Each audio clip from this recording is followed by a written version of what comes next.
नमस्कार। ज्योतिष शास्त्र में श्रद्धा और विश्वास रखने वाले सभी जातकों का पारलौकिक जगत चैनल में बहुत बहुत स्वागत है। 13 फरवरी 2022 प्रातःकाल 4:21 पर ग्रहों के राजा भगवान भुवन भास्कर राशि परिवर्तन कर चुके हैं और मकर राशि से कुंभ राशि में गोचर कर चुके हैं। मकर राशि शनि की राशि है और कुंभ राशि भी शनि की राशि है, लेकिन कुंभ राशि शनि की मूल त्रिकोण राशि है और मकर राशि की गणना चर राशि में की जाती है, जबकि कुंभ राशि की गणना स्थिर राशि में होती है। इसलिए सूर्य का कुंभ राशि में गोचर ज़्यादा शुभ फल देने वाला होगा। कुंभ का अर्थ है घड़ा। पुराने समय में लोग घड़ों में ही अपना खजाना दबा करके रखते थे, तो कुंभ राशि घड़े का यानी खजाने का प्रतीक है। घड़े का भरना अर्थात खजाने का इकट्ठा होना। और सबसे बड़ी बात यह है कि कुंभ राशि में देवगुरु का गोचर पहले से ही है और देवगुरु धन के कारक हैं। ऐसी स्थिति में सूर्य और गुरु का जो योग बन रहा है वो बड़ा ज़बरदस्त योग बन रहा है और इसका लाभ आपको मिलेगा। और दूसरी महत्वपूर्ण बात यह है कि अभी तक शनि और सूर्य की युति के कारण जो आपको उसके अशुभ फल मिल रहे थे, अब वो समाप्त हो जाएंगे। सूर्य आत्मा के कारक हैं, सरकारी नौकरी, मान सम्मान, पद और प्रतिष्ठा के कारक हैं। और गोचर में सूर्य जब कुंडली में बली अवस्था में होते हैं तो मान सम्मान, पद प्रतिष्ठा में वृद्धि करते हैं, पिता की भाग्योन्नति करा देते हैं। आपको ये बता दूं कि ये राशिफल आपकी चंद्र राशि के आधार पर विश्लेषण कर रहा हूं और गोचर के प्रभाव को जन्म कुंडली के आधार पर समझना चाहिए। जब आप जन्म कुंडली में सूर्य को समझेंगे, अगर सूर्य आपकी जन्म कुंडली में बली अवस्था में है तो ये गोचर आपके लिए हर तरह से उत्तम और श्रेष्ठ प्रभाव देने वाला होगा। और दूसरी बात यह है कि अगर सूर्य आपकी कुंडली में कमज़ोर हैं तो आप सूर्य का उपाय कर लें। और एक और महत्वपूर्ण बात यह है कि सूर्य और गुरु की युति तो बन ही रही है, देवगुरु आपकी कुंडली में विपरीत राजयोग का भी निर्माण कर रहे हैं। तो पहले हम चर्चा करेंगे कि सूर्य गुरु महायोग क्या है और इस योग के बनने का क्या प्रभाव पड़ेगा आपके जीवन पर, क्योंकि ये अत्यंत दुर्लभ योग है और वर्ष में एक बार एक माह के लिए आपके जीवन में ये योग बनता है। जन्म कुंडली में तो बहुत ही रेयर केस में ये योग बनता है, बहुत ही कम लोगों की जन्म कुंडली में ये योग बनता है। और जिसकी कुंडली में देवगुरु और सूर्य की युति बन जाती है वो चाहे किसी भी भाव में बने अत्यंत शुभ फल देती है। और ऐसे जातक के पास धन, वैभव, ऐश्वर्य, मान सम्मान, पद प्रतिष्ठा, इन सब की कोई कमी नहीं होती है। ऐसे जातक विश्वविख्यात होते हैं और जीवन में वो सब कुछ प्राप्त कर लेते हैं जो वो पाना चाहते हैं। जबकि गोचर में इस समय आपकी कुंडली में 13 फरवरी से 15 मार्च के बीच ये राजयोग बन रहा है। तो पहले समझते हैं इस राजयोग के बारे में और फिर बात करेंगे सूर्य के राशि परिवर्तन का आपके जीवन पर क्या प्रभाव पड़ेगा। तो आइए पहले समझते हैं सूर्य गुरु युति के प्रभाव को। सूर्य गुरु युति को ज्योतिष शास्त्र में अत्यंत श्रेष्ठ योग माना जाता है। ये योग एक ऐसा योग है जो हमेशा शुभ फल ही देता है। इस योग को ज्योतिष शास्त्र में जीवात्मा योग कहते हैं और नवम पंचम योग भी कहा जाता है। सूर्य को आत्मा, बल, तेज, आत्मविश्वास, आत्मसम्मान और जीवन का कारक माना गया है। देवगुरु ज्ञान, धन, विवेक, संतान, मान सम्मान, उच्च पद, शिक्षा, धर्म और सत्कर्म के कारक माने गए हैं। सूर्य हमें जीवन देते हैं। गुरु हैं जीव, गुरु हैं प्राणशक्ति और सूर्य है आत्मा, इसलिए इसे जीवात्मा योग कहते हैं। इस योग का पहला प्रभाव ये होता है कि ऐसे जीव जातकों की जीवनी शक्ति बहुत ही मजबूत होती है, अर्थात ये योग दीर्घायु प्रदान करता है, आपकी आयु को लंबा करता है। जीवन के प्रति ऐसे जातकों का दृष्टिकोण सकारात्मक होता है। गोचर में ये योग बनने पर निश्चित रूप से आपके ज्ञान, बुद्धि, विवेक में वृद्धि होती है। जीवन में सफलता, उच्च पद और धन प्राप्त होता है। विवाह और संतान का भी योग बनता है। देवगुरु को मेल प्लेनेट कहा गया है और देवगुरु संतान के कारक हैं, सूर्य पिता के कारक हैं। तो इस युति के बनने का सबसे बड़ा लाभ ये होता है कि पुत्र संतान की प्राप्ति का योग बनता है। यदि संतान की प्राप्ति होती है या आप संतान की प्लानिंग कर रहे हैं तो ज़्यादा संभावना इस बात की है कि पुत्र की प्राप्ति होगी और ऐसा पुत्र अत्यंत भाग्यशाली होगा। सूर्य आत्मसम्मान के कारक हैं और देवगुरु ज्ञान के कारक हैं।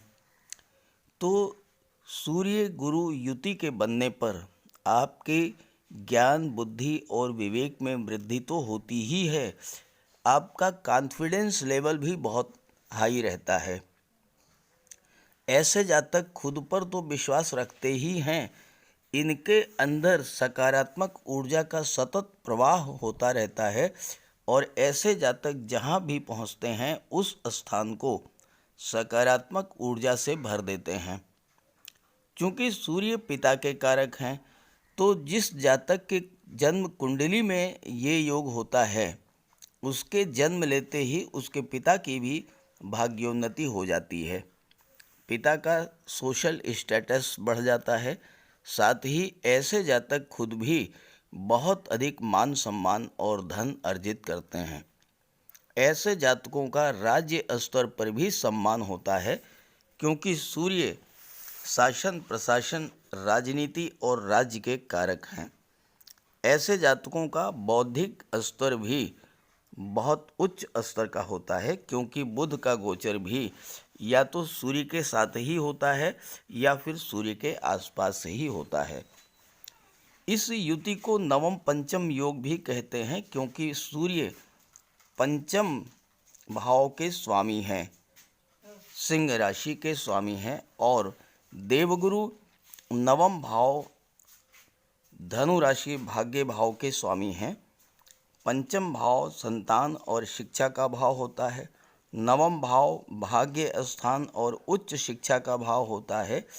तो इस युति के बनने पर व्यक्ति का भाग्योदय तो होता ही है, उसकी संतान भी अत्यंत भाग्यशाली होती है। और ये युति उच्च शिक्षा के क्षेत्र में खासकर आईटी सेक्टर, मैनेजमेंट, मेडिकल और शिक्षा के क्षेत्र में ऊंचाइयों तक ले जाती है। और चूंकि देवगुरु 12वें भाव मीन राशि विदेश भाव के भी स्वामी है, तो विदेश में उच्च शिक्षा प्राप्त करने का भी योग बनता है। अगर आप महिला हैं तो ये योग आपको उच्च शिक्षिता तो बनाएगा ही, आप मैनेजमेंट के क्षेत्र में भी उच्च स्तर की सफलता अर्जित करेंगी। नेतृत्व क्षमता में वृद्धि करेगा ये योग।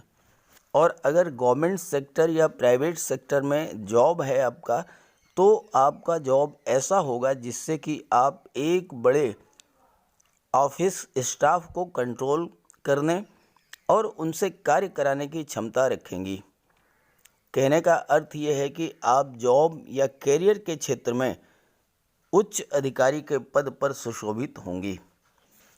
ऐसी महिलाएं जिनकी कुंडली में सूर्य गुरु योग बनता है, उन्हें ज्वेलरी इकट्ठा करने का बहुत बड़ा शौक़ होता है, महंगी चीज़ें इकट्ठा करने का शौक़ होता है और ऐसी महिलाएं अपने मायके और ससुराल दोनों ही जगह मान सम्मान प्राप्त करती हैं और कार्यस्थल पर भी इनका सम्मान होता है।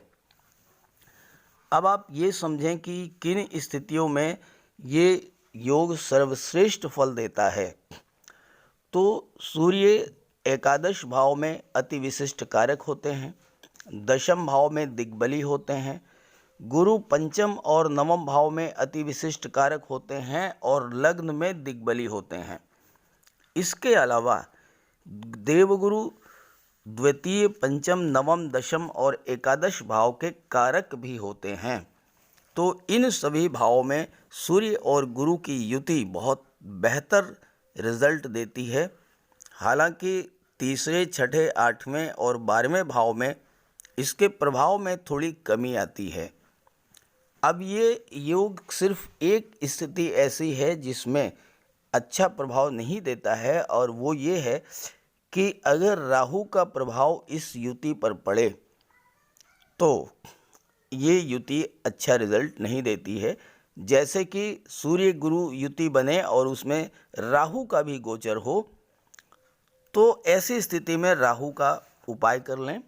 राहु के उपाय पर एक वीडियो मैंने अपलोड किया है, उसका लिंक दे रहा हूँ, वहाँ से राहु का उपाय समझ लीजिएगा और राहु का उपाय कर लेंगे तो सूर्य गुरु की युति जो है वो आपको जीवन में अत्यंत श्रेष्ठ लाभ देने वाली होगी।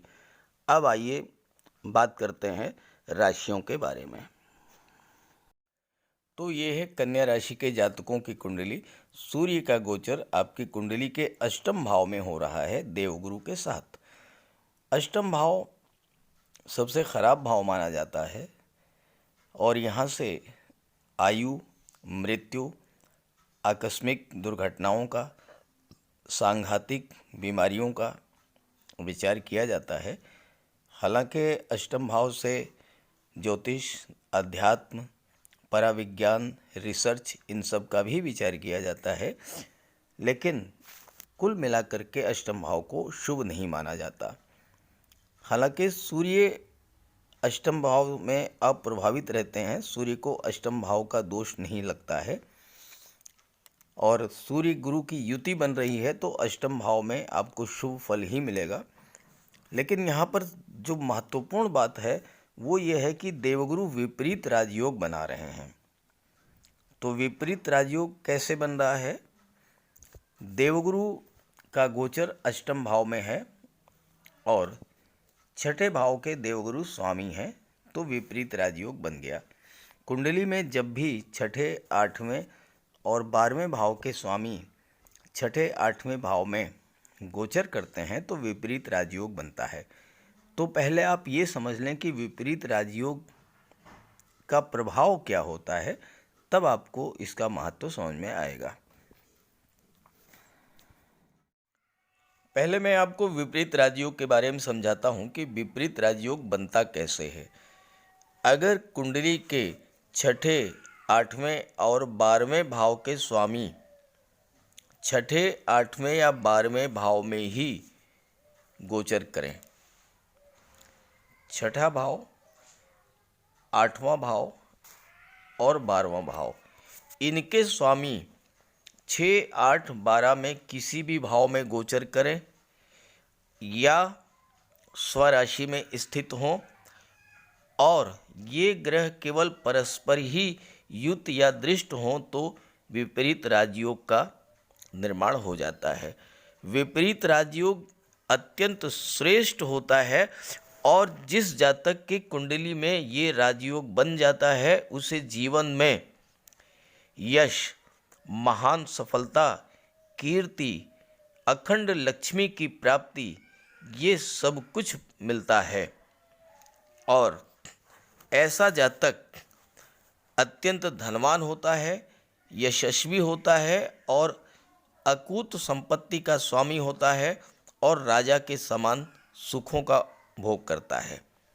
अब आप यहाँ देखिए कि अष्टम भाव के स्वामी है बुध और बुध का गोचर अष्टम भाव में ही हो रहा है और दूसरी बात ये है कि बुध स्वराशि में है, उच्च के हैं, तो विपरीत राजयोग का निर्माण हो गया। और विपरीत राजयोग के निर्माण होने से ऐसे जातक को वह सब कुछ प्राप्त हो गया जो कि वो पाना चाहता था। अब मैं आपको बता दूं कि ये कुंडली है किसकी, तो ये कुंडली है सिने जगत के महानायक अमिताभ बच्चन जी की। और कहने की आवश्यकता नहीं है कि आपको सर्वविदित है कि विश्वविख्यात हैं अमिताभ जी, दुनिया उनकी दीवानी है, वो सेलिब्रिटी हैं और धन वैभव ऐश्वर्य सुख सब कुछ उनके पास है। और ऐसे ही विपरीत राजयोग जो हैं वो क्रिकेट जगत के भारतीय क्रिकेट टीम के कप्तान सचिन तेंदुलकर जी की कुंडली में बना है, नरगिस जी की कुंडली में, राज कपूर जी की कुंडली में, ऐश्वर्या जी की कुंडली में, लता जी की कुंडली में ऐसे विपरीत या राजयोग का निर्माण हुआ है। और यही राजयोग आपकी कुंडली में भी बन रहा है, भले ही शॉर्ट टाइम के लिए, थोड़े समय के लिए, लेकिन थोड़े समय के लिए भी बनने वाला ये राजयोग आपको बहुत ही श्रेष्ठ फल दे करके जाएगा। तो चलिए मैं आपको समझाता हूँ कि आपकी कुंडली में ये राजयोग कैसे बन रहा है और आपको इसका लाभ क्या होगा। देवगुरु और सूर्य दोनों की दृष्टि कुंडली के धन भाव पर पड़ेगी, द्वितीय भाव पर, और यहाँ से संचित धन, कुटुंब, वाणी, इन सब का विचार किया जाता है। देवगुरु आपके धन संचय की प्रवृत्ति को बढ़ा देंगे। तो धन का संचय कैसे होगा? जब आय बढ़ेगी। और आय कैसे बढ़ेगी?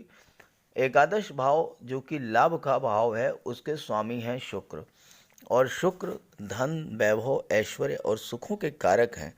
तो आपको एक से अधिक साधनों से धन का लाभ होगा। धन का भंडार दिन दूना रात चौगुना बढ़ेगा। और जब आपको धन का लाभ हो और अनावश्यक खर्चों पर रोक लगे तो धन का संचय होगा। तो देवगुरु और सूर्य की युति आपकी बुद्धि विवेक को इतना जागृत करेंगे कि आप एक एक पैसा खर्च करने से पहले 100 बार सोचेंगे। परिणाम यह होगा कि आपके पास धन का भंडार इकट्ठा होता चला जाएगा। जन्म कुंडली में सूर्य का गोचर और देवगुरु की युति आपको धनवान बना देगी। जीवन भर धन की कमी नहीं होगी और राज्य से धन प्राप्त होगा, अर्थात सरकारी नौकरी, या आपको कोई सरकारी प्रोजेक्ट मिलेगा, या गवर्नमेंट का टेंडर मिलेगा, या फिर राजनीति के क्षेत्र से आपको धन प्राप्त होगा। सूर्य आत्मा, बल, तेज, साहस, शासन प्रशासन, ऊर्जा के कारक हैं। देवगुरु धन, ज्ञान, बुद्धि, विवेक, मान सम्मान, धर्म और सत्कर्म के कारक हैं। तो ये योग बनने से आप अपने ज्ञान, बुद्धि, विवेक के बल पर सफलता और उच्च पद प्राप्त करेंगे और प्रचुर मात्रा में धन भी आप संचित करेंगे। सूर्य आपका बैंक बैलेंस बढ़ा देंगे। शेयर, प्रॉपर्टी या गोल्ड में आपका निवेश बढ़ेगा। सेकंड भाव वाणी का होता है, तो आपकी वाणी में इतना ज्ञान और ओज होगा कि लोग आपकी बातें सुनेंगे और मानेंगे। सूर्य राजा हैं तो आपके अंदर नेतृत्व क्षमता की वृद्धि करेंगे, जिससे आप कार्यस्थल पर, शासन प्रशासन में, राजनीति में लोगों का नेतृत्व करेंगे। अपने भव्य व्यक्तित्व और ओजमयी वाणी से लोगों को प्रभावित करेंगे। लोग मंत्रमुग्ध होकर आपको सुनेंगे। ज्योतिष शास्त्र में कहा गया है कि सेकंड हाउस पर देवगुरु और सूर्य की दृष्टि आपको राज दरबार का सुख देने वाली होती है, अर्थात शासन प्रशासन से, राज्य से आपको लाभ होगा। ससुराल पक्ष से विशेष लाभ प्राप्त होगा। विवाह इस गोचर काल में अगर होता है और प्रबल योग बन रहे हैं विवाह के, आगे चर्चा करेंगे, तो पत्नी भी उच्च शिक्षिता होंगी और आपकी धनाढ्य ससुराल होगी। हालांकि सूर्य की दृष्टि वाणी के भाव पर पड़ रही है तो आपकी वाणी में क्रोध या कटुता की स्थिति हो सकती है, अहंकार का और ईगो डेवलप कर सकता है, लेकिन देवगुरु यहाँ पर हैं तो वो स्थिति को संभाल लें। फिर भी सूर्य का उपाय जरूर कीजिएगा। अब आइए सपोर्टिंग प्लैनेट्स के बारे में बात कर लेते हैं। आपके जीवन पर जितना अधिक प्रभाव सूर्य और गुरु का पड़ेगा, उतना ही प्रभाव शुक्र, शनि और बुध का भी पड़ेगा। शुक्र का गोचर आपके कुंडली के छठे भाव में 27 फरवरी तक है और शुक्र की दृष्टि सीधे विदेश भाव पर पड़ रही है, जहाँ के स्वामी बुध हैं और बुध जो हैं वो शुक्र के मित्र हैं। तो आपको विदेश से लाभ होगा। आप एक्सपोर्ट इंपोर्ट का व्यापार व्यवसाय है, उसमें लाभ होगा।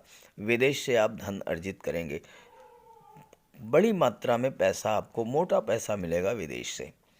साथ ही साथ शुक्र का गोचर 27 फरवरी को कुंडली के सप्तम भाव में होगा। यहाँ पर शनि और बुध का गोचर है। शनि यहाँ पर राजयोग बना रहे हैं, स्वराशि में है, केंद्र के भाव में है। शश महापुरुष राजयोग बना रहे हैं। शश महापुरुष राजयोग जिस जातक की कुंडली में बन जाता है